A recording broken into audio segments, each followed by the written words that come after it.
इतनी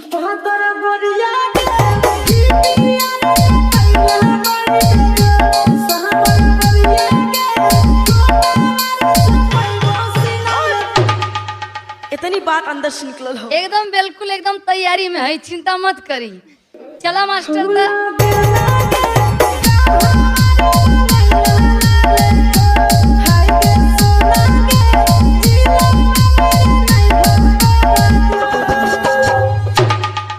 तो भीड़ा भाई कौनो चपक के तनी हाथ रस सुनावा तो।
Rani Music Mahisona, Rani Music Mahisona, Rani Music Mahisona.